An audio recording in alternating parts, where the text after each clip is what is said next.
Hey friends, my name's Aaron Ciotti. Everybody calls me Ciotti. That was the 1S Walksnail rig, which is now in a Meteor 75 Pro frame with the new HQ 45mm ultralight biblades. This is not the way. It hammered on that 450 mAh battery bad, and this is heavy. This 75 Pro frame is very, very heavy. So much so that the 2S Walksnail 75mm rig is like more than 3 grams lighter than this 1S setup. And the 2S setup has more power, better response time, better efficiency. So yeah, this is not the way. The extra weight that's added from the 75 Pro setup works on an analog build. But the extra 6 grams of Walksnail just kind of pushes it over the edge for 1S. So this camera canopy VTX setup is going to go back into a regular 75mm frame with, I think, RC and Power 1002 22,000s. I think those motors are the best combination of weight, efficiency, and power that we've really got for like a 1S Walksnail setup. But tonight we're going to be diving in. We're going to be diving back into the 2S rig.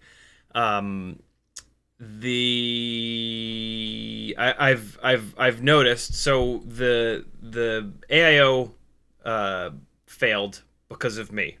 I put it into a Meteor 75 frame where the frame was right up against the solder pads, and I had the wires facing outwards, and the frame smashed into them and broke a pad off that I need for the RX-TX.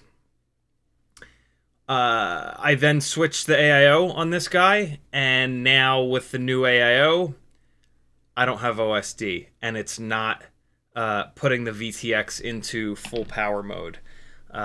That is the same failure that I got a few weeks ago on another Walksnail Lite here that's waiting to get sent in for repair or replacement probably. And so I think the same thing has happened. It could technically be, and this is the troubleshoot that we're going to do, it could technically be UART1 on this flight controller. I've confirmed that I'm sending RX to TX and TX to RX, so that it's not that. This is on Betaflight 4.5. All of the settings are exactly the same. I actually have the old AIO. I plugged the old AIO in and I looked, and yeah, MSP DisplayPort, like whatever. It's all set up the way that it should be. But yeah, there's no communication between the Walksnail VTX and the AIO. And so the troubleshoot that I'm going to do is to see if UART1 is blowing up on the AIO. There's UART4. So I'm going to move the wires to the I'm going to move the wires from UART1 to UART4. That won't make a difference, and that'll now isolate that the VTX is the problem, and this rig will be down again. Unfortunately, I think I am going to pull apart one of the 1S Walksnail rigs. I don't necessarily think that it makes much sense to have 3 of them. I've got the little Walksnail drift car chase rig, which will stay together forever. That thing has done tons of work. It's amazing. And then I've got the 2 Freestyle rigs, the 75mm Freestyle 1S build. When I say like the 1S setup, it's basically a Betaflight cross AIO and then the Walksnail Lite Mobula 6 canopy light camera. The whole center section there, and then I can take those center sections and I can move them from frame to frame to frame to frame, and that's basically what I'm realizing is like I don't need to have a 75mm Freestyle Walksnail setup and a 65.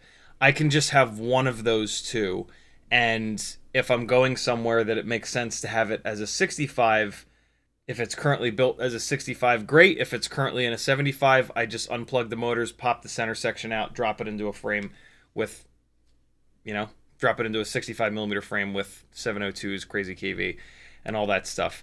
And yeah, that'll allow us to keep going on the 2S 75mm Freestyle build. So yeah, I don't think that's going to happen tonight per se. I think tonight we're just going to focus on this. Move those. It's kind of hard. I really want to do some motor testing tonight. I've got 3 75mm frames here, all of which will accept the 2S 300 mAh TinyWhoop batteries that I love with the BT 3.0 connectors on them. I've got one with Betaflight 1102 18,000s. I've got another with iFlight Zing 0803 19,000, super interesting. And then I have another, this is the old one with the T-Motor 1102 18,000s in it that I really dug the way that it flew. And the current setup is on the sub 250, the company, not the Instagram guy, sub 250 0803 19,000 kV motors. And so, yeah, I would love to do some motor testing tonight, and that's kind of sort of the plan.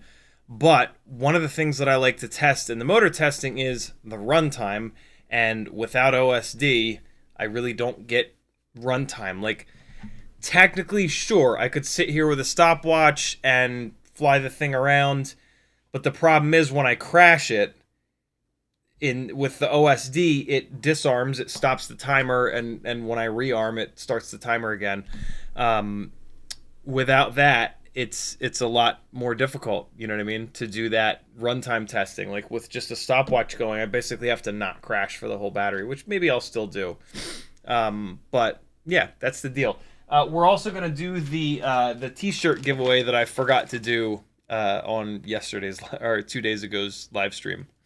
I've got a t-shirt here. It's this one. Let's take a look. What size is it? I don't know. It's either large or extra large, and it's one of the Fat Bird t-shirts. So it's this big. Yeah, I think this is an extra large. I could be wrong. It might just be a regular large. But yeah, we're gonna do that at some point here. Cool. That's the plan for tonight. Q&A live stream, as they all are. Ask any questions that you've got in the chat. You can tag me. You can do a super chat if you want me to keep doing this forever. You can also go over to CiottiFPV.com. That's the best way that there is to support me. There's a Fiverr page over there. I'm sorry, there's a Patreon page over there. There's a Fiverr page where you can work one-on-one with me. Patreon is going to get you entered into giveaways, and it's going to give you access to a YouTube playlist with all kinds of cool shit. A couple of Facebook groups, full Discord access. Lots of good stuff going on over there. The last thing that I wanted to tell you about this 75 Pro setup with the Walksnail is that, like, halfway through the life of the battery, this thing started flying horrible. It's just too heavy. It's sagging the motors down too much. This is not the setup. Like I said, the extra weight from the 75 Pro, if it's an analog build, it does fly pretty good. But the extra weight of the 75 Pro setup and the extra 6 grams of the Walksnail, it's just too much for 1S. You'll end up having to run like a 650 mAh 1S battery, and then this thing is going to be a tank, and the power to weight ratio is going to be even worse. It's not the way. It is definitely not the way. The 75 Pro thing is for analog. It's really good on analog. This is the straight up Meteor 75 Pro. And it's really, really good. Like, shockingly good. This one's going to go away, and then I think basically what's going to happen is this frame... These are the same 1102 22,000s that are on that, but they're in the black and red color. So this frame and motors is going to get a Mobula 6 canopy, maybe an X12. No, it won't get an X12 because an X12 won't fit in this frame. I don't know. This frame and motor setup is going to be my analog 75 Pro. I don't know what AIO I'm going to do, but it's certainly going to get my Mobula 6, my beloved Mobula 6 canopy, and probably a Runcam Nano 3. So yeah, that's kind of the deal there. But I kind of knew this was going to go this way, but I figured I would test it, and it went exactly the way that I thought that it would. So the search for the perfect 1S 75mm Walksnail build continues. Yeah, I don't know. As much as I would like to think that like a 24,000 or a 26,000 kV 1002 would bring that build alive, I don't think so. I think that the weight of a 75mm build plus the weight of Walksnail is just too much for 1S. Like, at every battery voltage, there's a limit to how far that you can push that, how hard you can hit the battery, and I think that we're there. And yeah, it's not a bad thing. That's a good thing. It means that we're optimizing this stuff, and it means that 2S is the way to go for a 75mm Walksnail build. So yeah, no sweat. In the chat, Crom was first, Preston Roach was next. We Bleed FPVs in the house. Spaceman Spiff, Great Scott, Curtis Hayes, Striker, SlowCal, Frosty, Douglas Six, Justin Waller, R. Gilroy, Chuck P, Dexter, DNS Jules, Freelojo, Frank Nicholas, SOS Death Valley, AJFPV, Walter Van Den Ord, Cole Powers, Morton Upshot, Freebird Premiums, Productions rather, Premiums, the fuck. Cole Powers, Denny Flatland, Freelojo, Cement Kid, Rock Crawler, JP Spin, Gusto. Who else is here? I think I got everybody. Maybe? Skoll? Or S. Cole?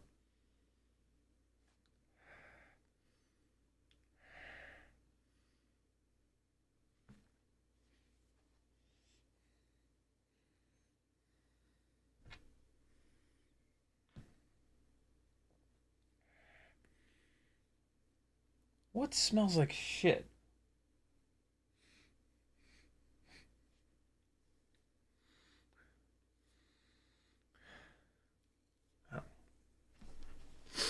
I might have farted. One might have snuck out. I don't know. In the chat, if you want to talk to me, tag me. Type CiottiFPV. Spell it right. Don't put any spaces in between. And we'll talk. I'll read your comment. You can also do a super chat. But you don't have to. You don't have to support me. You can just take.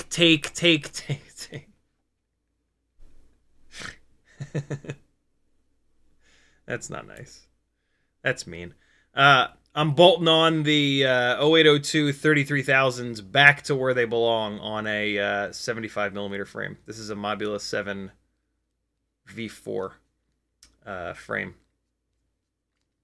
I tried these. I spent some time with these 0802 33,000s on a 65mm build that I was lovingly calling the meatball because it was so heavy with these motors on it. And it's not it.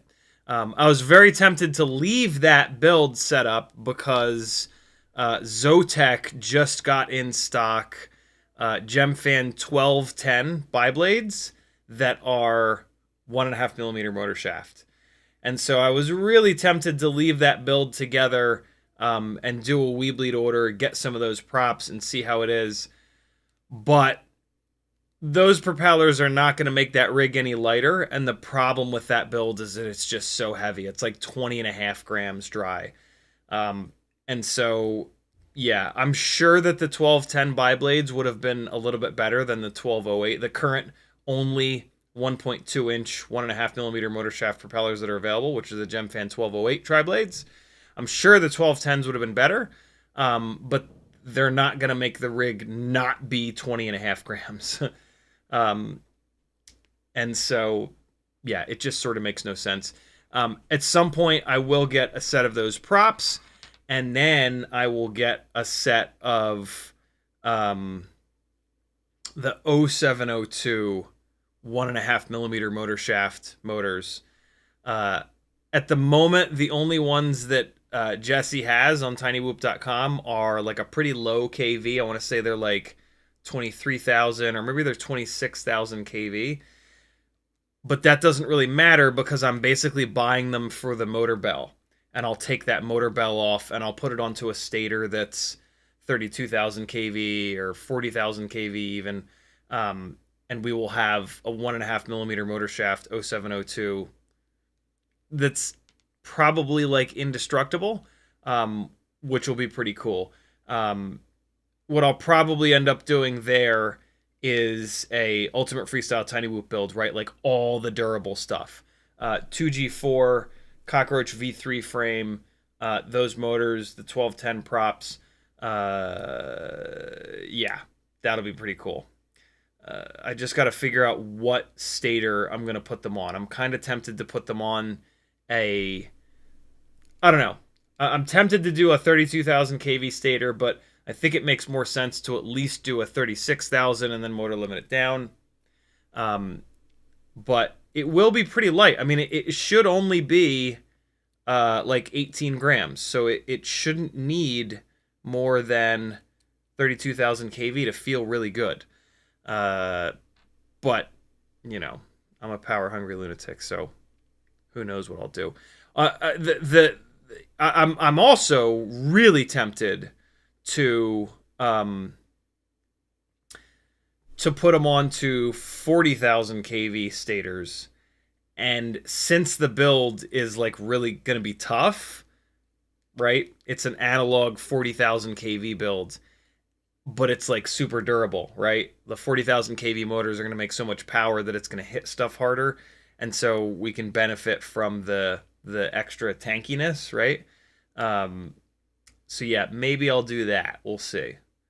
But that's coming up. That's probably going to be a couple of weeks from now would be my guess. Maybe towards the end of the next week, beginning of the following week. Who knows? So there we go. I got another analog frame to do some testing with. Oh man, something smells good coming from upstairs. That's what I'm smelling. There's cooking going on upstairs, and it smells like maybe like chili. Hey, does anybody have these AirPods? These guys disconnect after. These guys disconnect after a couple of seconds. I don't know what version these are, but it's these ones. It's the long bottom ones, with no rubber jib jab. The case works totally fine, and I'll bet you that one of the two works totally fine. But yeah, they disconnect after like 5 or 10 seconds, and it's more expensive to repair them than to buy a new set. Unless you guys know somebody that repairs these things for cheap, I doubt it. But yeah, I don't know what to do with this. I feel horrible just throwing it in the garbage. I'm tempted to go on Facebook Marketplace and see if I can find somebody just selling one or the other and try to swap it in and maybe see if it starts working. But I don't know. What do I do with these? What do you think? The HGLRC Spectre is ready to go back to GetFPV again. They're accepting it back yet again. And they said, what do you want to do? We will certainly send you another one. I'm going to tell them, no, I'm done. Fool me once, shame on you. Fool me twice, shame on me. HGLRC has consistently shown me that their products are terrible. And yeah, this is another example. And cool. Out of my life for another couple of years. So yeah, I'm gonna do another X12 for the powerful 75mm analog rig. This is still me like trying to refine the Jungle Gym Basher, but what it actually is trying to have like an outdoor 75mm analog, lightweight, awesome 450 mAh battery rig that just rips. Absolutely nothing wrong with 0802 27000s. I keep coming back to those motors with GemFan 1610 props as like the best mix that I've kind of found. But the VCI 0802.8 27000s blast. They make like significantly more power, and they just fly fantastic. They're only a 1mm motor shaft, but I have not been able to bend that motor shaft, and I have crashed that setup a bunch. Unfortunately, that setup is the one that these AIOs keep acting like jerks with. So I haven't flown a ton of batteries through it, but I have flown a bunch of batteries through it, and I'm pretty confident that those motors are sort of good to go for that rig. Definitely less runtime than the Happy Model 802 27000s. But, you know, if I can get like 2.5, 3 minutes of runtime out of the 0802.8s, I'm kind of happy. So we'll see. We'll see. In the chat, Weebleed tagged me and said, "What's up, Gangly Gang? Happy Friday." Happy Friday to you as well, Zotek. Thanks for hanging. Striker says, "Hey, what do you think is the most powerful 75mm motor that will work on 5-amp FETs? Probably the 0802 27000 kV. But that's a moving target because as you fly an AIO more, the FETs get more and more abused. So there kind of is no answer to that question. You know, the set of motors that'll work on a fresh AIO, it might not work once that thing has been abused a bunch. So yeah, that's tough. But the only answer I can give is it seems like the 802 27000s are sort of the limit. Beyond that, and you start to really abuse the FETs. Freebird Production says, "What flight controller are you using for your 2S 75mm Walksnail build?" I'll show you which one it is, because I don't really know the name. I have to look it up like every single time. It's from Betaflight, and where the hell are flight controllers? Are there? It's this wacky one that doesn't have a USB port, because the frame that I'm really, there's two frames that seem to be really good for the 2S build. The Mobula 7 V3 and the V4. The V4 pulls the battery up so high that you can't have a, here it is. you can't have a USB port on your AIO. So it's the Betaflight F4 1S 12 amp, and it's the version 3 HD only, no OSD chip, and it's sold out on TinyWhoop. I have heard people complain about this, saying that it's blown up for them pretty early on. I did not have that problem. I've put a bunch of batteries through the first one that I broke the pads off of. Totally my fault. And now I've got this one, which is fine. I will say this. I noticed a weird problem with it today. So I updated to... so Blue Jay apparently found a bug with their startup power calculations behind the scenes that they've now fixed in 0.21. And what they're saying is on 0.21, you don't want to take the startup power sliders and push them all the way to the right like we have been. And they're saying that that'll actually hurt your ESC to do that. You want to leave them at the default values, and if you're having problems with the motor starting up, you move them up a little bit, and then you try, and then you move them up a little bit more, and then you try again, and you just keep moving them up a little bit at a time until you stop having problems with the motors not spinning up.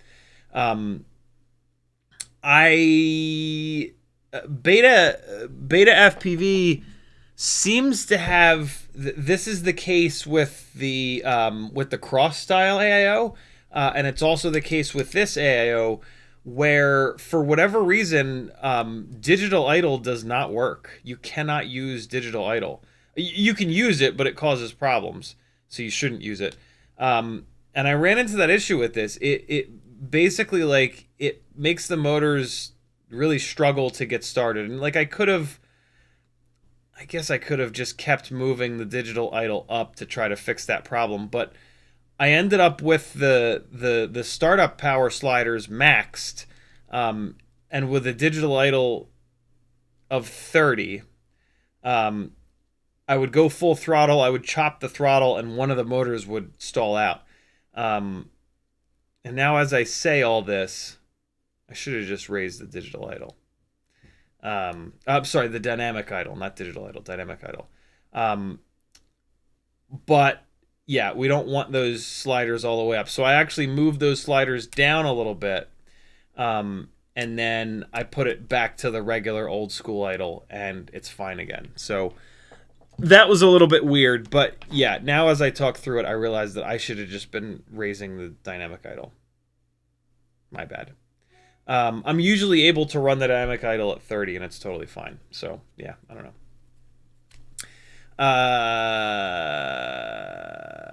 Work shall continue on this guy.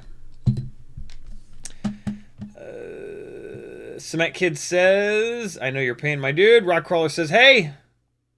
Dexter says, what motors do you use on the 2.5-inch QAV-Pro Micro? T-Motor 1404 4600s. I've tried out a bunch of different motors on those rigs.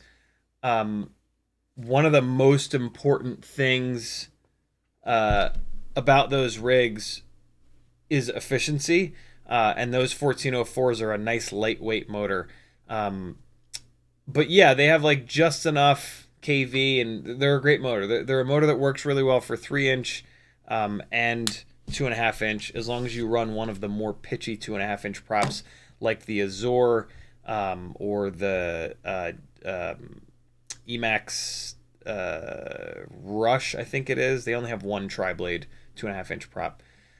Those are the ones that you want. Or the Gemfan 2540. Those are the 3 good props for a 2.5-inch rig. The Emax Avan props are the toughest for sure. YouTube just did the thing, scrolling back up to try to find my place. Walter says, did you cut the cheese?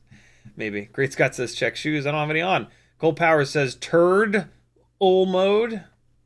Blizzard FPV says, I'm currently shoehorning a Betaflight F4 1S 12 amp V 2.2 into a Meteor 65, and it's coming together.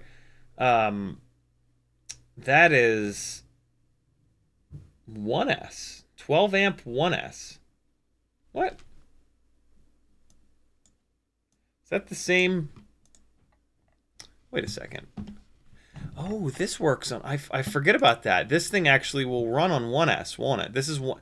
It's actually advertised as 1S, but apparently you can also run 2S on it. Oh no, that's interesting. The version 2.2, it does not have a VTX built in. What are you doing there, Blizzard? Are you doing that because it's a 2S build? I hate to be the bearer of bad news, but if that's going to be a 2S build, you're probably going to be disappointed. 2S is too heavy for 65mm rigs, and they feel like a bowling ball in the air. Like you come off the throttle and they just like get sucked to the ground. I'm curious as to what you're doing, because you're using an AIO that doesn't have a VTX built in, so that tells me that you're doing a Walksnail setup. But this is an awful heavy AIO for a 65mm Walksnail setup. If you're doing a 65mm Walksnail setup, you're going to want the lightest possible AIO, because weight is going to be the enemy big time. And the Betaflight Cross is the normal one to do that with. What are you building? Yamasaur says, have you had an HDZero AIO to test? Looks like they'll be out on Sunday on TinyWhoop. I have not. They did not contact me in any way, shape, or form to have anything to do with that. So yeah, I'm with the rest of you. I'll try to justify buying one when they come out. Striker says, got some Air 75 frames, flew great, but on my first day, about 25 or so batteries in, I already had 6 duct cracks. Jesus Christ. I'll see how the Mobula 7V4 flies in comparison, and also how durable it is. They'll fly exactly the same. I'll be interested to see what the durability is like. I've not had any problems with the Air 75 frames, but I know some people have. Freelojo says it's called megalomania, being power hungry. It is indeed. Morton Upshot says that's an underused word. Morton Upshot says, are you sure those pods aren't counterfeit? They could be. I don't think they are. I don't think they are, because of where they originally came from. I don't think they're counterfeit. Striker says, much worse durability than my 65 Pro frame. 65 Pro never broke. It's a lot lighter, too. Just bent out of shape until it was unusable because the props were rubbing, and it took over 100 batteries to do that. Yeah, that's one of the problems with 75, is it gets significantly heavier, and yeah, it's tough. Kinetic says, which 0702 27,000 kV motors are your favorites? The iGaus are the only ones to get. There's really no other. There's no other 802 27,000 kV worth it. Preston Roach says, stock Moblite 7 V3 HDZero Whoop light with nano camera up front work a good drift car rig. Not really. That's awful heavy. And kind of like overpowered. You got the key to the drift car chasing rigs is weight. You gotta shave every fraction of a gram. They're gripping, I mean, they're sliding, but still, they're gripping on the carpet. And so they change directions way faster than we can trying to grip the air, right? Which constantly moves out of the way no matter what we do. And so, yeah, it's all about weight. So 65mm rig, the lightest possible everything, is where you want to go. The best setup that I've found is the Cockroach V3 frame, the little Batwing mount, which Timmons created for us, which is over my Discord in the 3D printing channel. And yeah, I mean, whatever AIO and camera you want. Crom says the value of dynamic idle is in RPM 30 equals 3000, correct? So if you know what RPM you want for your idle, which you can check by arming without dynamic idle and seeing RPM in the OSD, you know the value. Yeah, I've been using dynamic idle forever. 30 is my absolute favorite value. I can put it on pretty much everything and it's fine. When I can't use 30, that's always a sign that like there's kind of something else going on. And so I will look elsewhere. Like, I'll look at the startup values, I'll look at what version of Blue Jay is on there, stuff like that. I'll look for a FET that's getting weak, I'll look for a motor that's getting weak. And so, yeah, that's why I didn't think to just raise that dynamic idle value. So, yeah. Dexter says, what do you think of HackRC F722 for that same frame, 2.5-inch QAV Pro? I will never recommend an AIO on anything other than TinyWhoops and toothpicks.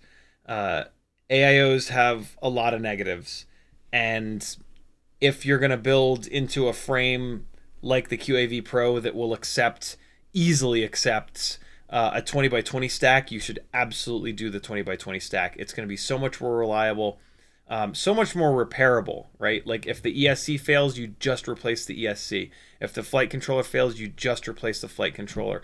Your gyro is not on the same PCB as all of your noisy ESC-based electronics. The form factor of a 20x20 stack works a lot better in these non-TinyWhoop, non-toothpick rigs. So yeah, if you want a much better experience, definitely move away from AIOs on any rig that doesn't need them. Curtis Hayes says he hates HDZero. They would never send him an AIO. I don't hate HDZero. I've never been able to find a use, a case where HDZero is better than either analog or Walksnail. This AIO that's coming out is that scenario. It's light enough where we should be able to get analog type flight performance, but with better quality video. So yeah, and I've spoken really nicely of the HDZero goggles, and I've always given HDZero a totally fair shot and like a full explanation, and I've always tried really hard to find the case where it's the perfect video system, but it just hasn't been, and that's not me hating it, it's actually me loving it, right? Like, if I really did hate it, I would give it zero airtime. I wouldn't talk about it whenever anybody mentioned it. I would just like, nah, it's garbage, next. I absolutely love that it exists.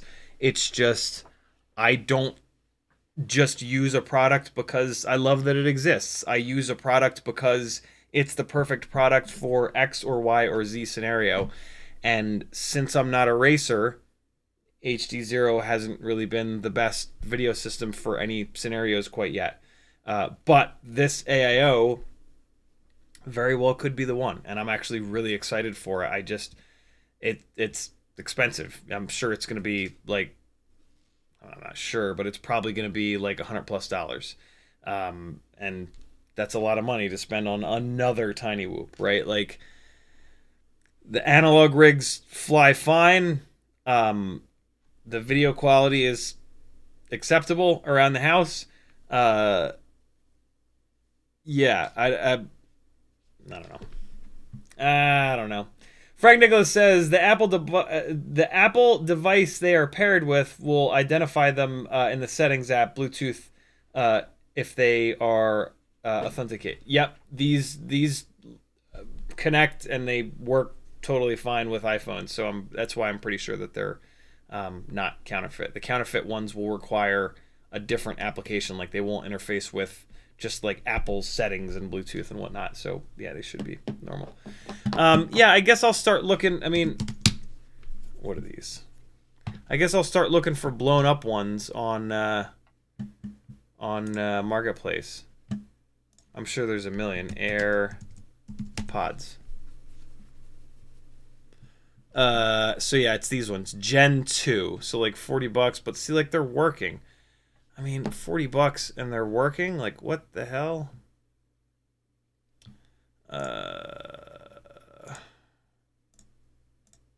Can you fucking go away? Go away! What the hell? Just collapse! I fucking hate you so much, Facebook. I'm gonna light your whole face on fire. I'll check that after the stream. I don't know. I don't know what to do with these. If I can find somebody like just selling one, for really cheap. I don't know. I think that's the deal. But for all I know, these could each be like serial numberized, and then maybe I can't even replace just one of them. I don't know. I don't know anything about anything. That's not true. So yeah, that's the plan for tonight, my friends. Looks like I'm caught up on chat, so let's just dive into it. This is going to get pulled apart because I can't really get at the... I'm tempted to swap the RX and the TX cables just to be absolutely sure, but like... I've looked up the wiring diagram. I know that this is the pad that needs to go from TX to RX. Like, no, it's fine. That's a waste of time to do that. I mean, I'm gonna be desoldering these things though. Whatever. It has to come apart no matter what because I can't get at those pads comfortably with it still in the frame. So let's start pulling it back to pieces. Yeah, I didn't even. It's when I've been flying this recently, it's been kind of annoying without the OSD. But I've tried to give these sub 250 803 motors a shot, and I raised the. I talked last stream or maybe the one before that, and I about them, and I'd said that I'm not super happy with them compared to the T-Motor 1102s. I did turn the motor output. I had the motor output limiting down at 80%. I turned it up to 85% today, and I flew like a battery on it, and it was a little bit better. I think the problem with these motors is going to be efficiency, though. I think I remember the T-Motors having really good efficiency, and these motors... They don't have bad efficiency, but I haven't been like, wow, that's good efficiency. It's been sort of somewhere in between. And so, yeah, I don't know. But OSD is really needed to tell the tale. We need to be able to look at what RPM these motors are turning. We need to be able to look at actual run times, like armed run times, right? And so, yeah, I got to figure out how to get the OSD working on this thing in order to do any valid testing. It's hard enough to do the testing without the OSD. It's just like trying to piss your name in water. So apart it comes again. Dexter says, thanks, man. What 20 by 20 stack do you recommend? Whichever one that you can actually find in stock, which is all I have to say, because like nothing is ever in stock anymore. The no-brainer is the Speedy Bee stack. It's super inexpensive, and people have been running it on 5-inch rigs, and it totally works. But, yeah, literally whatever stack that you can find in stock, because you're going to have a really hard time finding any of them in stock. It's absolutely maddening. Speaking of maddening, man, am I tired of taking this rig apart and putting it back together. Jesus. This has been rough, dude. This thing has been apart more than it's been together. I'll tell you what! With a fucking H. Try to explain that one.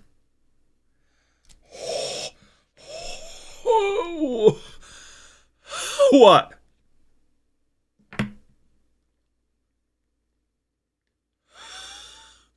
What? What? R. Gilroy says, can you recommend a silent Gorilla Whoop build? No. Think about where noise comes from. Noise is moving air meeting not moving air. And so the majority of noise is just going to come from more or less moving air meeting more or less static air. And so the name of the game for less noise is less weight, because less weight requires less thrust to lift it up. So yeah, all you got to do to make your rigs quieter is make them lighter. And so the lightest possible rig is going to be the quietest possible rig. Although biblades versus tri-blades, A lot of times tri-blades are a little bit quieter. I mean, typically the more blades, the quieter. But you wouldn't want to run like a quad blade TinyWhoop prop because they all suck. So there's a little bit of a limitation there. But yeah, to get quiet, you just reduce weight. So 65 mil, as light as you can possibly build it, is going to be the lightest possible. I'm sorry, the quietest possible rig. Here's our little drone minus motors and frame. Striker says Octablade TinyWhoop for real. Dave S says, is the Neo the loudest quad out there now? LOL. Pretty much, yeah. I mean, look at it, right? It's heavy for a 2-inch rig. All 2-inch rigs that weigh what that thing weighs are that loud. And like, yeah, that's been like a thing for a while. Like these 2-inch rigs that carry naked GoPros are just bananas loud. And I think the Neo is even heavier. Although I'm not sure. I've not really seen much info on weights for the thing. All right, kicking on the soldering iron. And so all we're going to be doing is taking these two wires here on TX and RX, and then we're going to move them down from UART1 to UART4. And then when there's no change, then I'm going to have to remove this VTX and send it back to Caddx for replacement.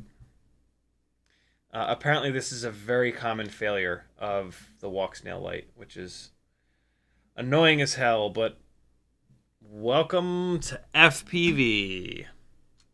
Striker says my 280 gram 4500 kV 3-inch is as loud as my buddy's 4S 5-inch rig. That's awful loud. I have a feeling your buddy's 4S 5-inch rig is not very powerful, though, because the noise difference between a normal 5-inch freestyle rig and any 3-inch rig is nutty. 5-inch rigs are typically way louder, like orders of magnitude louder, because, you know, they're almost 3 times as heavy, right? And weight is where the noise comes from. Let's get this OmniFixo Fixino. Eh? No? OmniFixo Fixino? No? All right. Let me just check, just as like a fifth, a quadruple check.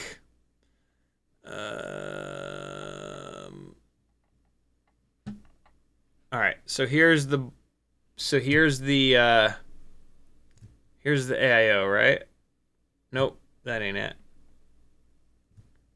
Where's the V3? Well, it's silk screened on the board. So I'm gonna go to Walksnail Lite wiring, and then we're gonna go to images. And let me check a couple of these different wiring diagrams. So it's showing that the farthest away pad from power is TX. So let me check another wiring diagram here for the Walksnail Lite. Or maybe that's the only one. That's incredibly frustrating. But this is on Caddx's website. So this has to be right, okay? So, I mean, it certainly doesn't have to be right, but Jesus, I would certainly hope that it's right. So this pad here is TX, which needs to connect to RX, right? So the outside pad is TX, and on this build, that is a green wire. So the green wire is TX. That needs to go to RX on the board, and it indeed does. R1 on the board is the green, and that goes up. I guess the only other thing could be if maybe I've got like a bridge between those two pads, but I don't just to be totally sure, let's check it with a multimeter. So we're going to put the multimeter on the little speaker setting, which is just checking for continuity, right? And so if you close a circuit by touching these, it's going to beep, right? And so what we want to do is touch this to each one of those pads, and if it beeps, the two pads are bridged together, and that would explain the scenario here. If it doesn't beep, then we're good to go.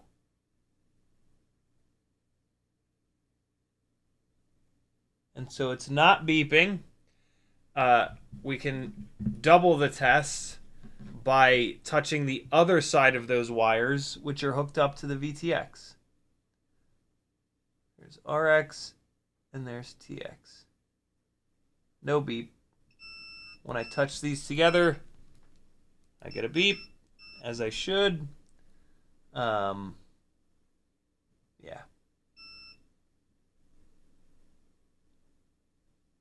Yeah, no, the pads are not bridged. Okay, so the next thing that we're going to test is maybe UART 1 is not working on this flight controller. I really doubt that. I've actually never had that happen, but you never know. So let's get that going. Just get this wrapped up real quick here.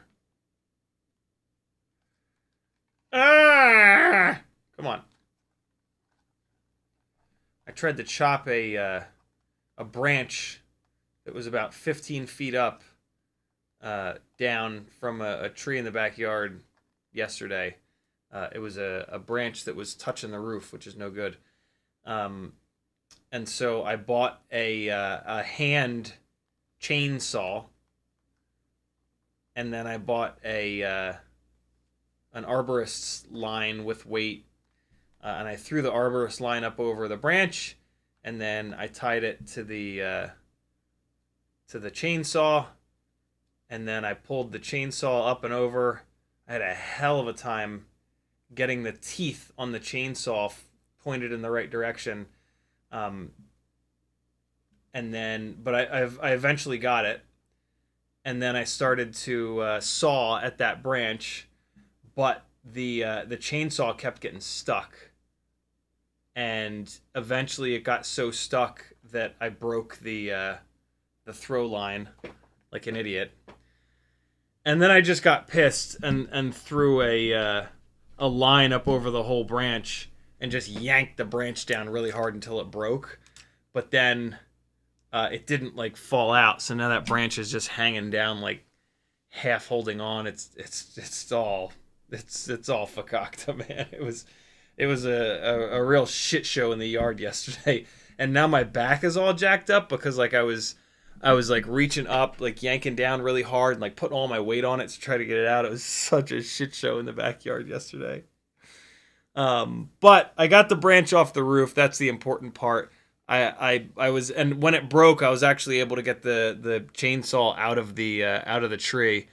But man, what a pain in the ass. I figured out what happened is when I was trying to get the chainsaw teeth to point the right direction, I was having to like wiggle the chainsaw thing, and it yeah, that's the problem. Dave S says the sad part is someone would charge over $500 to do that, right? That's the problem. That's why I was willing to do this, because it's just mega expensive. The problem was I was very careful to feed the chainsaw up initially, but then the teeth faced the wrong way, and so to try to get it to rotate, I shook it around, and when I shook it around, the chain made a little loop. And I kind of noticed it, but I was like, I'm not getting it back down. And so then once there was a loop in the chain, the chain was thin, and then thick.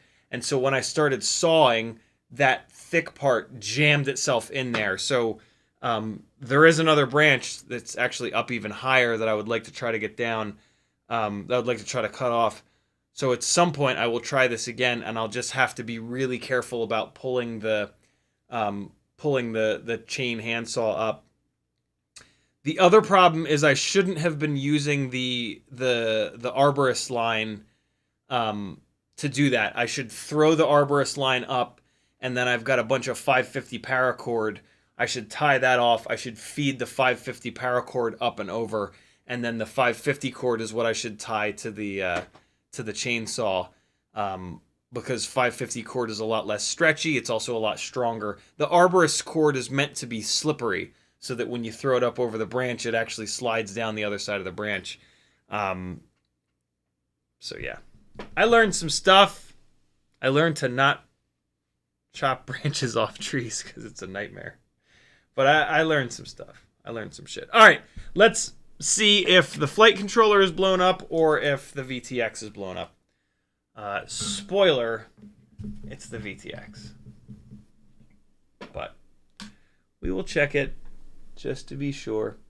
While I'm here, let me tin the TX and RX pads, because I can basically just pop each one of these wires off individually and then just drop them down on these other pads. So let me just get these two tinned. Okay, good to go. All right, so here we go. I'm going to take the blue. Now I'm going to paint your silver pants blue. What movie, you filthy animals? And that was not a hint.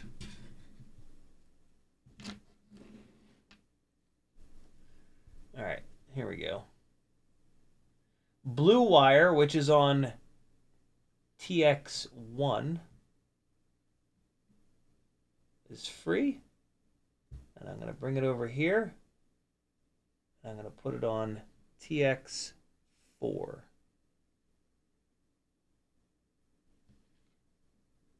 right. And just trying to get a good grip on this wire. Jesus, come on.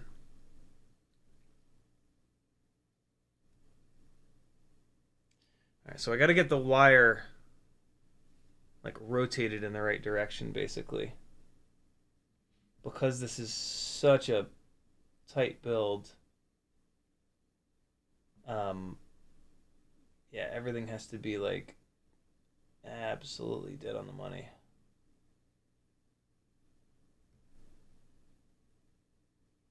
And one of the problems with these builds is it's like hard to find spots for all these wires, so you got to keep the wire runs nice and short. Although I'm pretty sure what the problem is here, so I'm actually just going to half-ass this. And then we're going to plug it in, and it's not going to have OSD, and then we'll be good.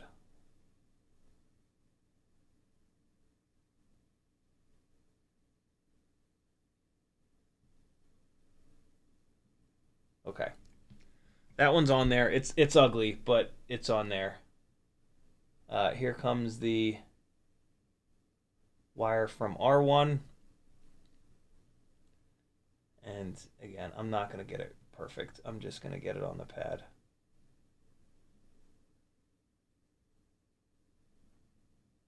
Okay. They're both soldered down. They're ugly, but doesn't matter. Okay, so now we plug this into Betaflight. We switch the port over to UART 4. We get no OSD, and I silently cry because everything breaks all the time, and I'm just so goddamn tired of it. But that's FPV, man. Everything breaks all the time, and we just have to sit here and eat dirt. Now, some stuff is reliable, but a lot of stuff is not. All right, Betaflight coming up. And eventually. Come on. Justin Waller says, CiottiFPV use drone to fly paracord over the branch. I saved that for like a last resort. Yeah. Walter says, I climbed a tree and fell out of it. That's why I'm not working anymore. Jesus. Don't climb trees, guys. You're too old. I hate to be the bearer of bad news, but you're too old to be climbing trees, my friends. As am I. All right, so we're going to come into ports, and we're going to turn off config MSP and UART 1. We're going to go to disabled on peripherals. On UART 4, we're going to turn on config MSP, and then we're going to turn on MSP plus DisplayPort. Save and reboot. We're going to go back into the ports tab and make sure that that's stuck, because for some strange reason, sometimes it doesn't. UART 4, config MSP on, MSP plus DisplayPort. Great. Disconnect. And now all I need to do is put power to this thing. It'll fire up the VTX, and we'll see if we have OSD. So there's power. It's coming up on my goggles. I'm actually going to turn the transmitter on, because I want to be able to cycle through the switch positions here. And it'll also let me like arm it and kind of sort of see if it's... I think it'll let me see if it goes out of low power mode. But I won't really need to, because all I need to do is flip a switch to see if the OSD... Yeah, no. We got no OSD. It's another dead Walksnail Lite.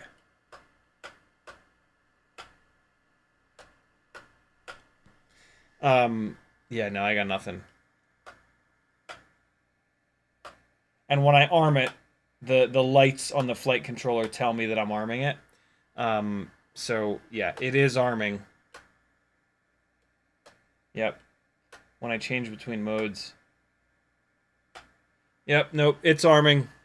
But there's no communication between the flight controller and the Walksnail Lite, which, like I said earlier, is a super common problem. It is the exact same problem with this Walksnail Lite in this bag. I will now add another one to that bag, and the frustration will continue to build. I don't know, man. I don't know what to say about all this. I'm having a really, really, really bad run with gear right now across the board. This HGLRC AIO, these Walksnail lights, that X12 just died. I drowned that Air 65 in the dog's water. Yeah, this is frustrating. But and I am not going to do motor testing, because why? Why would I? I guess just for the sake of argument, let me reverse these two wires. Just to really say, like, that we went all the way down the rabbit hole. It will not take me long to do it, and I did a half-assed job soldering them anyway, so let's just do it real quick. Right. There's that one.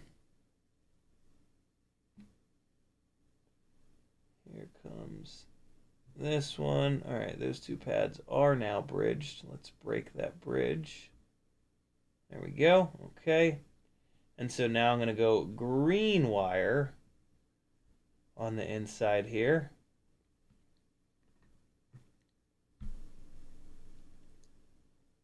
Green wire on the inside.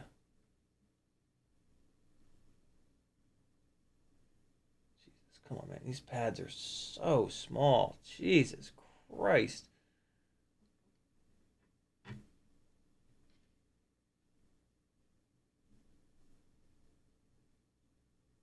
Okay. There we go. So I'm now soldering up TX to TX.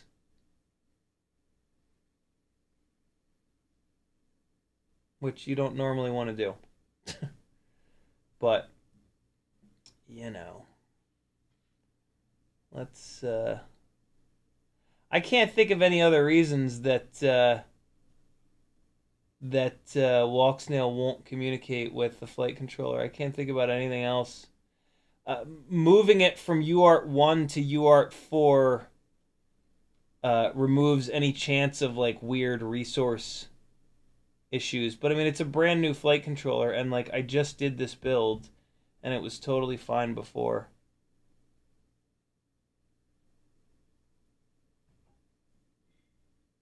All right, there we go. Again, it's ugly, but it's okay. It's making connection. And they're not bridged, so let's see. Transmitter back on. Powering up. Okay. Firing goggles back up. I did this all kinds of out of order. HGLRC connecting. Preston Roach says, we slide on slick concrete and the cars seem slow compared to our whoops. It's a real struggle to go slow enough. My reason for thinking the heavier rig will be okay. The other problem is going to be the heavier rig is more weight to move up and down, so it's going to make... yeah, no OST. It's going to make controlling your elevation a lot more difficult. So yeah, lighter is better in all cases other than when you're looking for off-throttle throw. And you're not going to be doing any of that chasing RC drift cars. Yeah, nope, nothing. Another dead Walksnail light. Damn it. I'm all the way in on these Walksnail lights though, man. The video quality is incredible. The latency is not that bad. And I've got two of them that the Walksnail light in the RC drift car chase rig, I've got hundreds and hundreds of batteries on that, and it's completely fine. And so, yeah, I know they can make a VTX that works. That, although oddly, that VTX is one of the earlier ones that has a lot less storage on board, which is kind of annoying. I really like the other ones that have, like, I think it has, like, I don't even know. I don't know. But it's one of the earlier ones, so I wonder if that's it. I wonder if there's anything weird about the earlier ones that, you know what I'm saying? Like, the earlier ones were more durable or whatever, and then when they bumped up the amount of storage on board, something weird happens. I don't know. That's probably not the case, but you never know with this stuff. And or, you know, we're just grasping at straws to try to find anything that works ever is kind of more likely the scenario here. Man. Another one. And it's another one of these that I took all that time and effort to put these grommets into. And now I have to remove these effing grommets again. Oh my god, I'm not going to do that on this live stream though, because that is a terrible thing to put. That is a waste of the internet, as Marty and Moog say. I am going to remove these. Oh no, that's interesting. There's a big old tear in this wire, but that wouldn't have anything to do with it. No, I'm going to leave these wires on here. It's whatever. No, I'm not. No, I'm not. I don't want them to see the rip in that wire and go, oh, there's your problem. It's not. That's not the problem. There we go. I will remove these grommets because they're fine. And then, yeah. Another Walksnail light goes back. I wonder, like, what a weird failure to have. You know? Okay, and now this 2S jib jab is just going to have to wait for another Walksnail light. Unless I tear one of these other rigs apart, which I probably will. But, yeah. Damn. I was really hoping to do some motor testing here tonight because I'm just dying to know what the best set of motors are for this 2S Walksnail 75, but not meant to be. Not meant to be. And I don't think I have another one. Hold on, let me check. I guess I do need to check. Hold on. I got my little Walksnail goggle case, which is where I keep all my extra Walksnail shit. Let's just take a fast look here. Nah, I can already see. I have a shitload of extra cameras, but no extra Walksnail lights. This was the extra Walksnail light I think that I had that I put into this. Yeah, nope, no more. Damn. All right, well, back to the drawing board.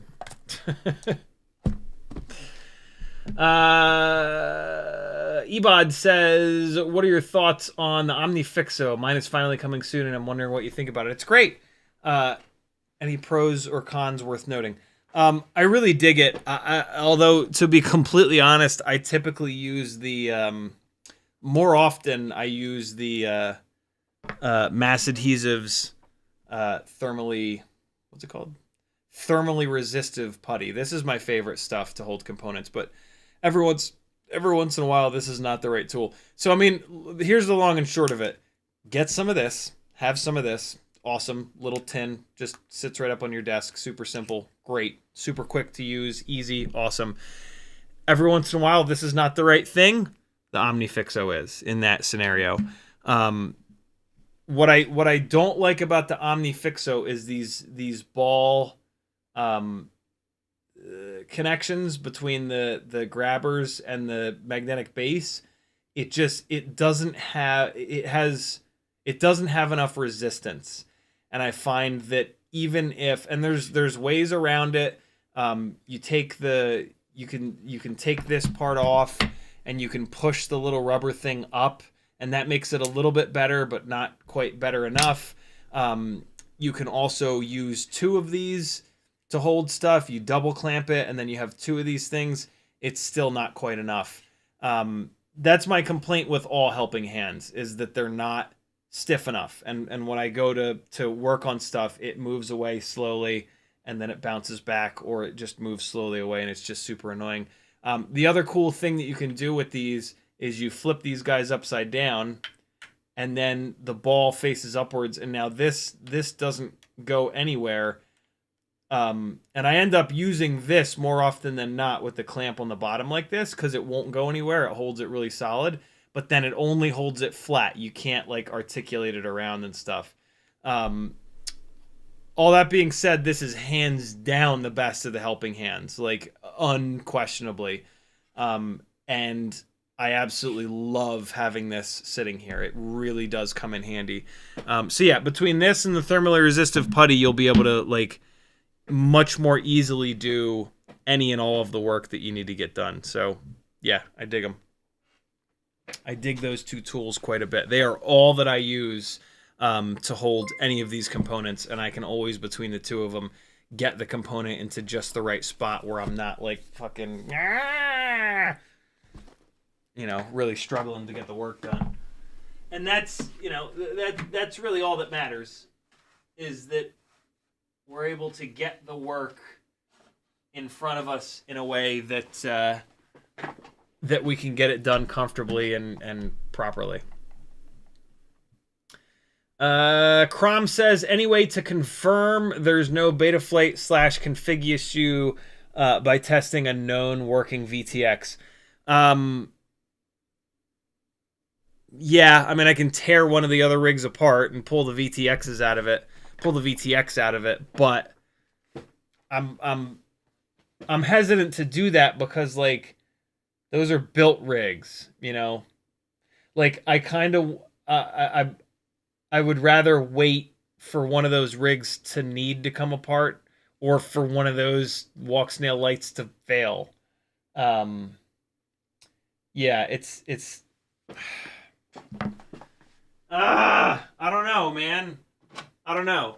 The RC drift car Kmart FPV with a $9.99 super chat. Thank you, brother. He says just a thank you in advance for the cameo. The RC drift car chasing rig, this is not getting touched. This build is amazing, and this thing will stay together for sure. This 65mm freestyle one, I barely ever fly this, and so this is probably what's going to come apart. But like, it's all soldered together, and it's all like it's like, you know, it's good to go. It's built. It's all set. It feels weird to like, and these are hard to build. Like the Walksnail TinyWhoops are a pain in the ass to build.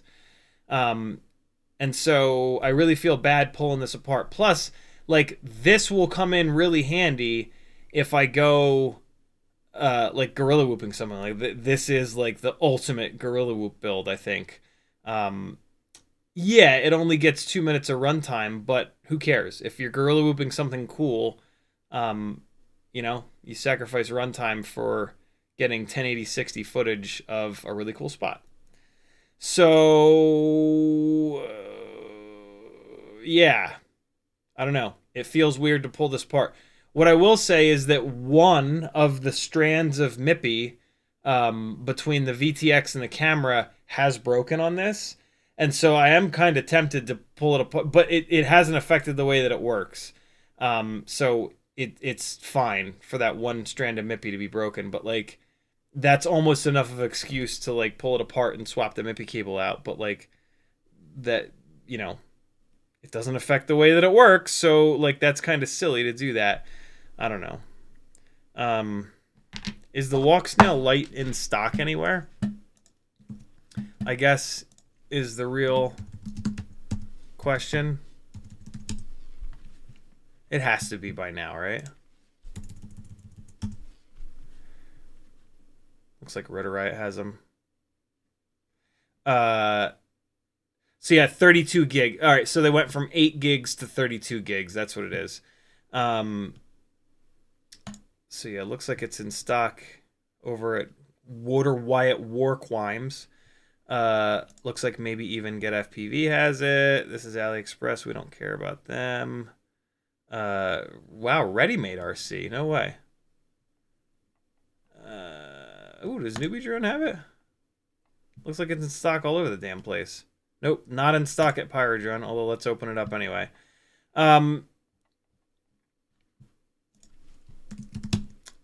For some reason, Race Day Quads is not coming up. Come on. Walksnail Lite. Oops. I spelled it wrong. Come on. Do they not sell it at all? What? What? Do they really not sell it at all? RDQ doesn't... What? They sell the individual components. What the hell? Hold on. I'll put VTX in here. I guess, you know, if I can find just the VTX in stock, I'll just buy that. I don't need any more of the cameras. I have 1 or 2 extras of the cameras. There it is. Oh no, that's not the right one. That's the wrong camera on there. Yeah, I would love to buy just the VTX, come to think of it.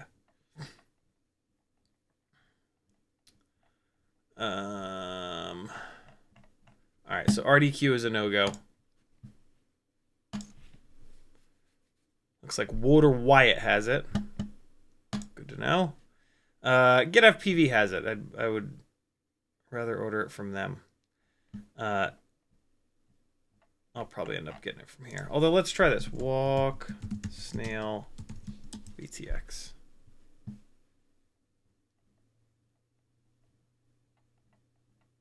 Nah, nobody sells just the Lite. I'm okay buying it with an extra camera. I know at some point I'm going to break one of these little Lite cameras. It'll be nice to have another extra, I guess. I love that it's in stock. Last time I tried to buy one, they were out of stock absolutely everywhere. All right, so Ready Made RC is out of stock. Newbie Drone does have it. Let's see if they have just the VTX, maybe. I actually don't think that just the VTX is sold. What is this? Why does it look like that? What the Oh, okay. It's this one. It's this one. I was going to say, I've never seen anything that looks like that. Okay. Siskel says Rotor Riot sells the VTX only. No way. They've forced my hand. It depends on what it costs. It depends on... all right, and then Pyrodrone is sold. Although, let's take a quick look. Walksnail VTX!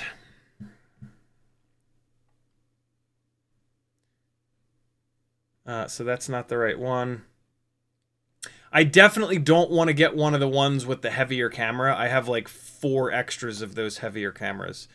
If I'm going to get it with a camera, it's going to be with the Lite camera. And it doesn't look like Pyrodrone has just the VTX. And with the Lite camera, it is not in stock. So apparently, on here, I can just get the VTX. That's pretty cool. Look at that. Oh, yeah, no. See, it's only $10 less. Is that right? It's a $10. Yeah, no. I'll get it with the camera. I'll get it with the camera from GetFPV. Whoa! What? Oh, shit. That's the wrong one. Well, hold on. Did I have the right one? They have the right one in stock, don't they? I thought they did. Pretty sure they do. Oh, balls. No, they don't. Oh, wait. No. Newer product available. See, look. Yeah, there it is. 89. Yeah. It's well worth an extra $10 for an extra one of these cameras. You know what I'm saying? So yeah. Yeah, 79 versus 89. 89 it is. That's cool because GetFPV has to send me an X12 anyway, to replace this HGLRC Spectre. So yeah, that's an easy decision. Ugh.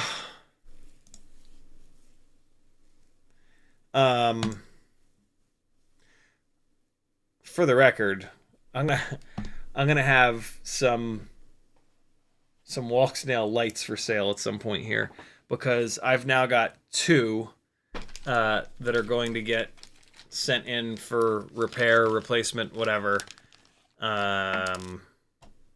Yeah. What a mess, man. All right, I actually have pulled the grommets out of both of those guys. So yeah, there you go. That's annoying. Alvaxis says Walksnail still hasn't sold me on their system. Why did you pick it? 1080 60 frames. Done. It just here. Where the hell is it? Here. This is what continues to sell me on it. This edit will be going up at some point here.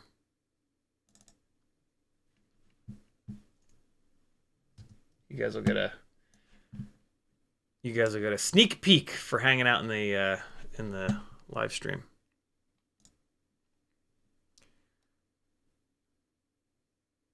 Where's the volume? What is happening? Oh, there it is. Check this out.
If you need more convincing than that, I don't know what to tell you. Yeah, I mean, a 6-gram camera and VTX setup that can do that, that can produce that quality, like, that's all it, like, if it were just that, I would be so down. Also, like, you know, like, in the grand scheme of things, Walksnail is, if you're just going to have one single video system, to me, it's going to be Walksnail. You can put it on TinyWhoops. It's based around old school DJI, which has had like a decade of R&D thrown at it from DJI.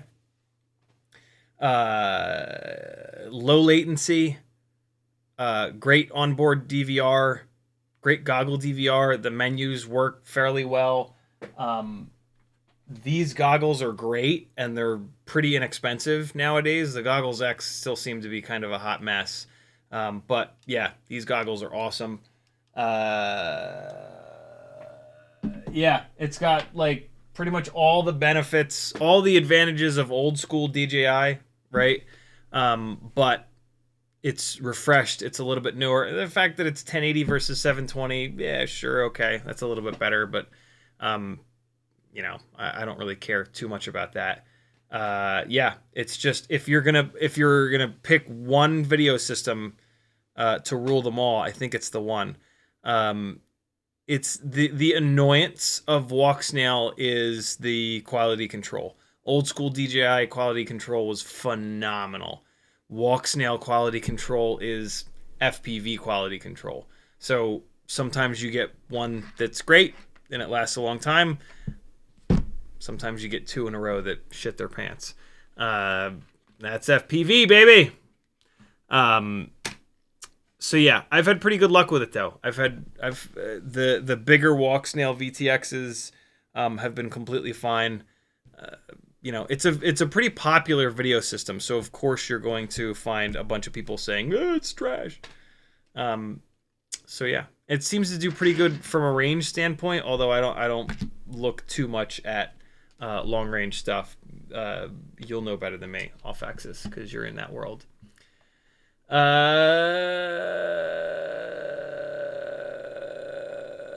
Scrolling back up in the chat to try to find my place. Walter says, yeah, finish it, please. Finish what? Fusion Catalyst says, I had an old flight controller on Betaflight 4.2 or 4.3, and it has terrible support for HD. Yeah, you got to update Betaflight. I had to go into the CLI to get the OSD working properly. Yeah, just update to 4.5 and all those problems go away. Walter says, there is a YouTube video that someone replaces an ESC. I can imagine you can do it with other chips too. I'm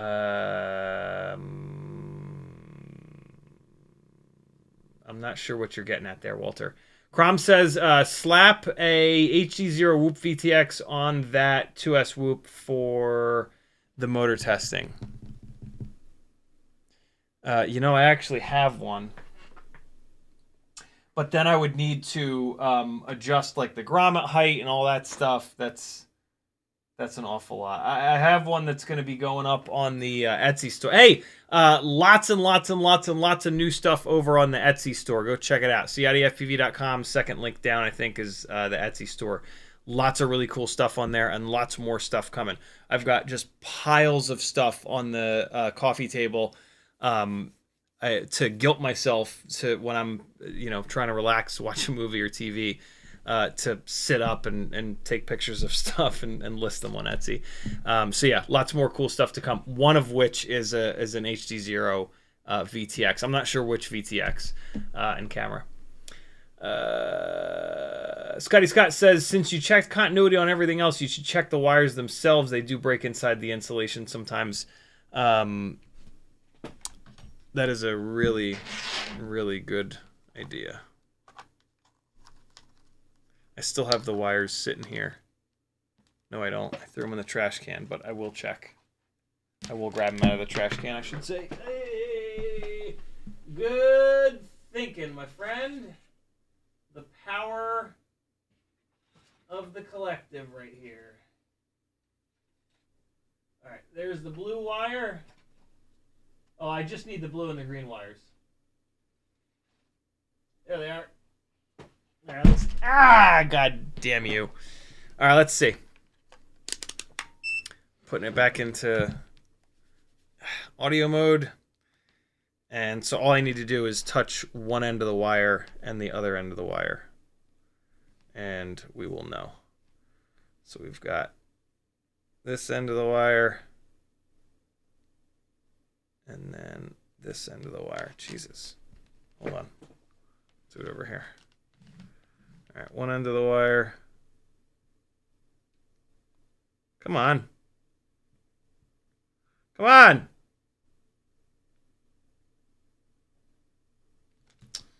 Damn you! All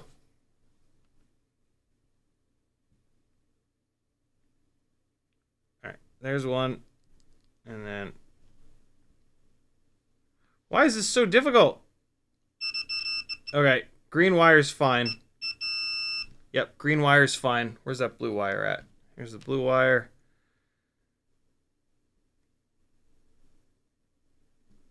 The pads are so small that I've only stripped off like the tiniest little bit of the silicone.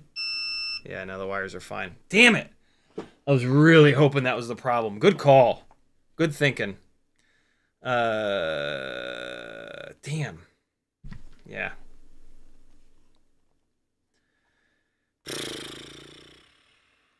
I wonder what the... So, in case you didn't know, on Caddx's website, there's a line item for repair. Item repair. Oh, God, I forgot to turn the damn thing off.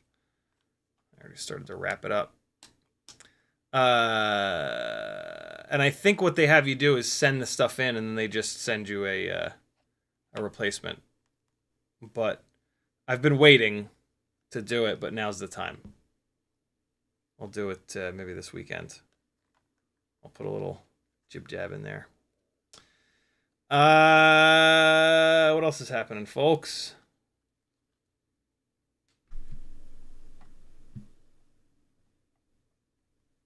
Kmart, thank you again for the super chat. Siskel, we got that. Off Axis said, oh no, we got that. Off Axis with a $3 Canadian super chat. Thank you, brother. He says, did they fix their fake analog breakup? They did indeed, but that's only on the Goggles X. I don't necessarily recommend that you get the Goggles X. The old school goggles are completely fine, and I really don't see much of anything that the Goggles X do better, other than like the stuff with the Moonlight. But I don't know about the Moonlight, man. I don't know. I guess the Moonlight is another selling point of the Walksnail system. Walter says those cars are nice, but see no FPV drivers. A couple of the guys actually do also fly FPV. A couple of the guys that drive them. RBRC says dope. Thank you, dude. Dexter says, what battery do you use on the 2.5-inch qav-pro micro? For chasing cyclists, I use giant 4S 850s because I'm trying to get as much runtime as possible while staying under 250 grams. That's an awful big battery, though. You unless you're doing live action, unless you're doing live broadcast flying, you probably don't want that big of a battery. Yamasaur says, just bought some stuff on Etsy and it shipped fast. It looks like it shipped fast. It actually hasn't shipped out yet. I'm still trying to find a box to fit it in. But I printed out the label with the tracking code on it fast. As soon as I find a box, it'll go out. Kinetic says, what's your go-to 75mm motor for an analog freestyle basher? Same as always. 0802 27,000 kV iGal motor. The one that I talk about constantly. Spaceman Spiff says, I need a black hoodie with your Nintendo logo on it. I think I have hoodies. Are there not hoodies over on the Teespring shop? Oh, it's a collective hoodie. It's the collective hoodie. I didn't realize that. Oh, what the hell? I don't have any. Oh, I do have this. This shirt has the pill logo on the back. All right. I guess I need to make a new item over here then. I'm gonna leave this opened as a reminder. All right, I'm gonna leave that opened as well. Don't need this. Oh yeah, here's the item. Well, you can just go to Caddx's website, and then you can search for repair. I think. Yeah, there it is. Return for repair. See, I'm going to need 3 of these. Please contact before purchasing this link. No shipping fee. Will be charged after repair. Interesting. I'll let you know how it goes. Yeah. Looks like I need to email him first. I will take care of that. Dexter says, I don't chase cyclists, but I do indoor real estate, etc. So maybe a 720 or 550. Yeah, for indoor real estate, weight is the enemy. So you want to go with the absolute lightest battery that you possibly can. So yeah, do that. Lightest weight battery for like the run that you're gonna do. You know, if you're doing like a big house, you might need 3-4 minutes of runtime. Kind of depends. All right. I'm caught up on chat again. Let's fly a couple of things. What else did I put in the another dead Walksnail light? Yep. I guess I might as well take out. Oh, the T-shirt giveaway. Yeah. Who wants a large or extra large? Bing bong. You got to pay for shipping now. Hashtag 6 batteries. We will fly. Why did it do that? Why did it delete Q end but nothing else? My God, YouTube, you are extraordinarily frustrating. T-shirt giveaway, yo. $4 for your chance to win to make sure that shipping at least gets covered. Extra large, maybe large. I think it's extra large. Ethics Fatbird t-shirt. You can do a super chat, or you can go to CiottiFPV.com and use the PayPal link. If you use the PayPal link, tag me in the chat and say, yo, check your PayPal. You guys got like 3 minutes to get your ticket in on these t-shirts. A lot of times I'll only get one. And so that's why, you know, you gotta pay $4 for a ticket so that I don't want to pay for you to have a t-shirt. All right. Let's fly. Last live stream, I did not fly the ultra lightweight Mobula 6 2024. Hell of an edit from Castle Crash coming from me flying this rig, actually. I've got 3 of these little 260 mAh batteries charged, which run really well on these ultra lightweight rigs. So let's fly those. Hey. What do you say? What's happening here? What? What's going on? Oh, there we go. Now we good. Okay, this is a Mobula 6 2024 that I frame swapped over into the Newbie Drone Lite AF. I switched the propellers over to Gemfan 1219S's. I put an old school Mobula 6 canopy in it with a Runcam Nano 3, and I moved it over to a micro V antenna. This is 16.6 grams dry. Crazy lightweight. And flies incredibly.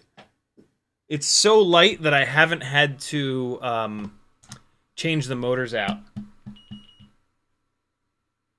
which is just awesome. Usually I'll go to like a 32,000 kV or 36,000 kV motor or something like that. But yeah, this thing is so light that it really doesn't need it, which is just insane. Here we go, friends. Doesn't look like anybody's interested in that shirt. That's fine.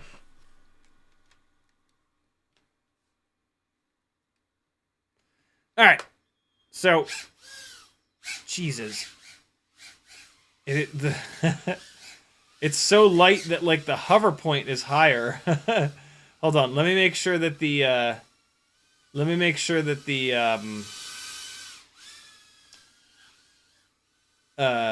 throttle expo is set properly. So cruising around, I'm seeing like 26, 20. Oh God, I wasn't looking where I was going. 30, no, that was like in a turn. 25, 26, 22, 23, 25, 26, 26. All right, let's see where the throttle expo midpoint is. I have a feel for where it needs to be. Right, up to go down. There's not much expo in there. Throttle mid is 38. That's a little high. Let's go down to 35. That should be better.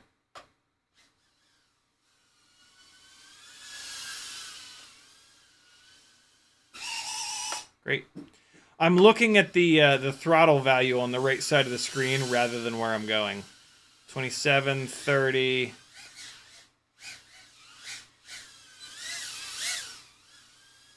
$32. Yeah, 35 is maybe still a little bit too high. Let's bring it down to 32. It doesn't make that much of a difference because I don't have a lot of expo added in. That immediately feels better. Flying it aggressively like this, I would probably actually want it up higher. But I would rather have it a little bit too low. Jesus, this thing... The acceleration that this thing has is absolutely unbelievable. Like, it's from the lightweight. It's from it being so light. Like, adding a bunch of power is great and all, but it won't get you this, like, instantaneous acceleration that you get from truly lightweight stuff. What the f... Oh, it's under the couch? Oh, man.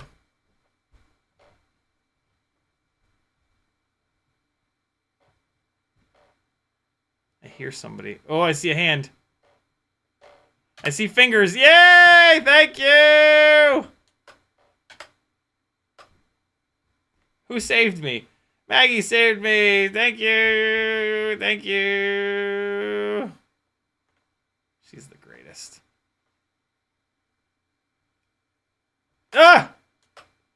I gotta remember the floor is lava now with these 65mm rigs on that shag carpet. Hey! So, 260 mAh battery, I have tested before, and I didn't like them. On the heavier rigs, on these lighter weight rigs, they're fine, as you're getting to see by the runtime right now. 2 minutes and 30, and the battery is still at like 3.6 probably if I chill out. Okay, then there's that.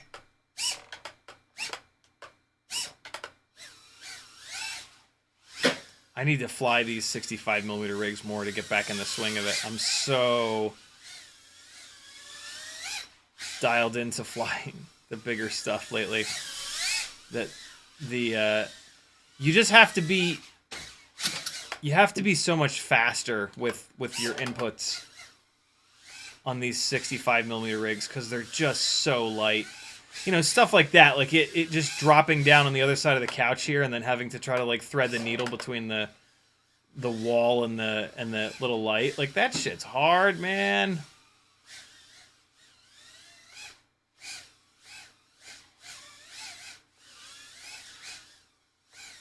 What really helps is to stop talking.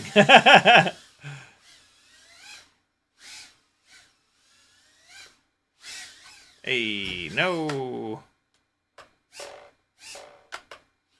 Alright, this battery's probably about done, yeah. 3 minutes and 40 seconds. Even though it's a little 260, 3 minutes and 40 seconds of runtime ripping around the house. I mean, I discharged this battery down a little bit more than I usually do. But still, it's bouncing back to like 3.55 right now, and I mean that's totally acceptable. Let's do another. Really, really, really impressed by these little 260 mAh lava batteries. I'm sure it's the same. It's a folded cell battery. I'm almost sure it's the exact same thing that TinyWhoop sells. Kevin James with an $8 super chat. He says, I have 0 FPV shirts. Well, you're about to have one because you're the only one that's expressed interest in the shirt, so it's all yours, Kevin. Thank you, dude. Let me just pull up stamps.com super quick and just type your name in there. I think I've shipped you things in the past, right? Come on, stamps.com, you jerk. Kevin James, there you are. 3008, still good? All right, here we go. Another 260 on the ultimate Mobula 6 2024. That's what I'm going to start calling this build. This is, I mean, it really is. It really is the ultimate Mobula 6 2024. I'm going to start calling it what it is. Woo! Oh, fuck, the floor's lava. Oh, we got away with it. I won't this time, though. Nope.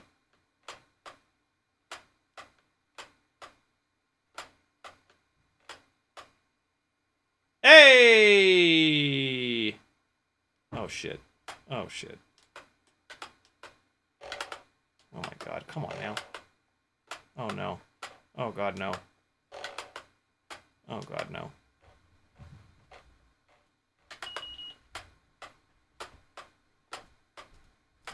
I think I threw a propeller or something. Oh, I feel so bad. Maggie's trying to fix me again. Oh, wow, no. It was just clogged up on the ground. Thank you again! Thank you! I love you!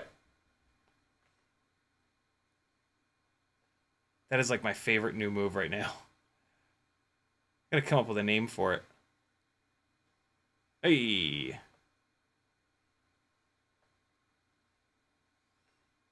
Oh God, that's the ceiling. Oh, that was a hard hit. Look at this pillow. We got this pillow today. Isn't that exciting? You know you're old when you get any amount of excitement from buying a pillow. Woo! The blades on the fan tried to eat me. Whoa! Wow, the video got real bad up there. That was weird. I might have a... oh, no, I have a micro V antenna. I have a good antenna on here. That was strange. Try to fly around without crashing for a minute. How about that? Try to fly without crashing. Immediately crashes.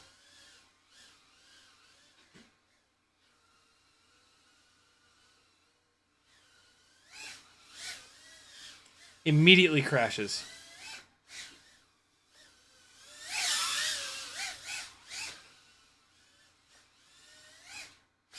Hey! Fart!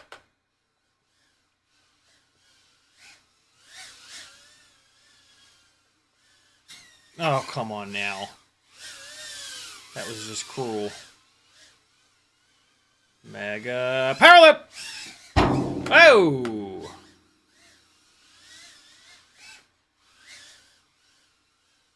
Oh, come on!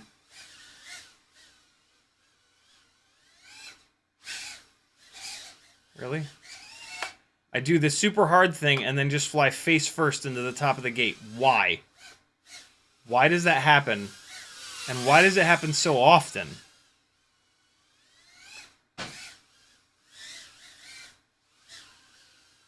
Battery's about done. Fuck. Come on! No, don't. Good.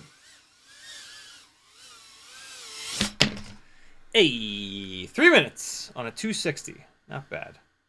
Ramcott says, I feel a bit better about my flying, seeing even with CiottiFPV's experience still crash constantly. Flying inside the house is just one big crash. If you somehow manage to not crash constantly while flying in the house, it's an absolute and utter miracle. Everything is just way too close together. It's an absurd environment to fly in. So yeah. And, like, to some extent, too, like, crashing doesn't really matter with TinyWhoops. Like, they don't really break. And so, like, yeah, crash. Crash a lot. Like, it means that you're trying hard things. You're trying to do really fun shit. So, yeah, my approach is, like, crash a lot. Crash all the time. Crash constantly.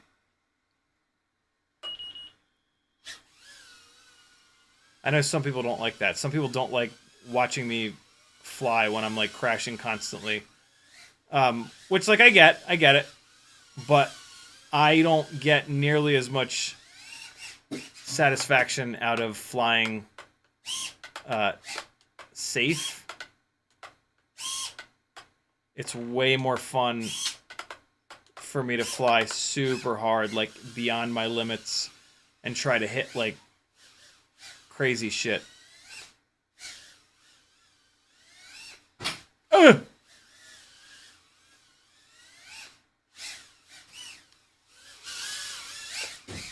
Ah!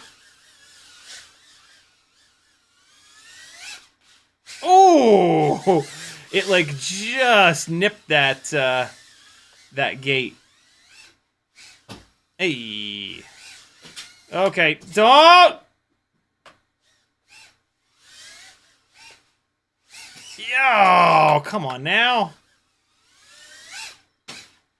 Jesus.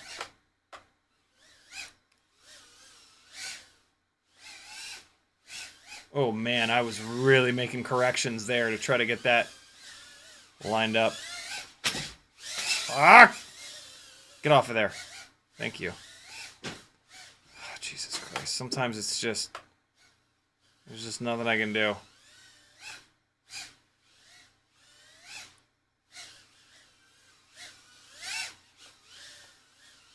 Oh God, why?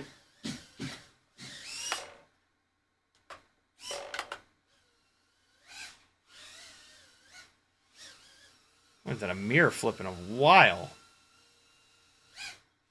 Oops, that was a bad one. Forgot, you gotta set up on the bottom.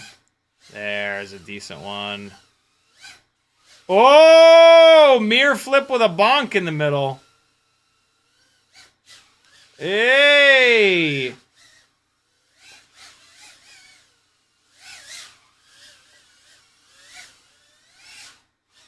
Ah! Sound like I'm having a bout of diarrhea up in here.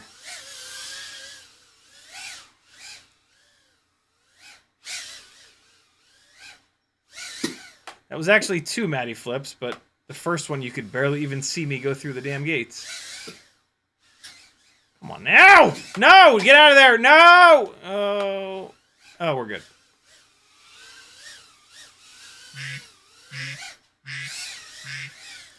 That noise means it's time for you guys to go get Spider's sugar. I'm gonna finish flying the rest of this battery and make you guys listen to the goddamn Duck of Doom.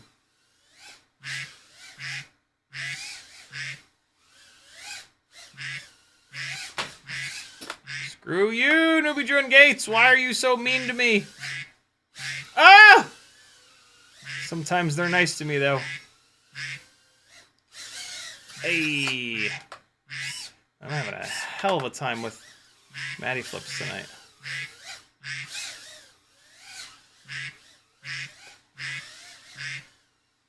Oh my God. I'm just like, I'm not making corrections. I'm just like flying directly towards stuff and hoping that it clears, which is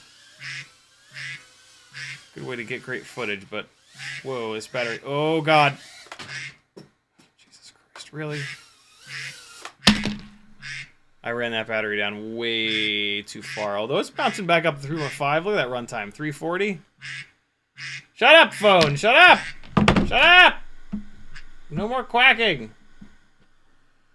There it is, my friends. Fly 6 batteries with me, as you should every day. That was only 3, but I flew a bunch earlier today. Get your 6 batteries in, my friends. You want to get better as a pilot? Fly 6 a day. 6 a day will keep... it won't keep anything. You'll get better. Thanks for hanging, friends. My name's Aaron Ciotti. Everybody calls me Ciotti. Kevin James says yes. Cool. Be good, people. That was the Ultimate Mobula 6 2024. Back in its beautiful little custom FPV case it goes. That's all I got for you. I'll see you on Sunday at 3 o'clock, and then Monday night stream might be at 8 instead of 10. Maybe not. We'll see. See you Sunday, my friends. Have an excellent Saturday. Congratulations on making it through yet another week. Flying is going to be the 2S, the 2S rig with the VTX on low power mode. But yeah, beginning of the stream was the 75mm 1S rig. End of the stream here is going to be the 75mm 2S Walksnail rig. You'll see quite a difference. 1.2 gigs. This is the file here. See you guys Sunday. Oh, shit. Oh, no, wait. Now we're good. Now we're good.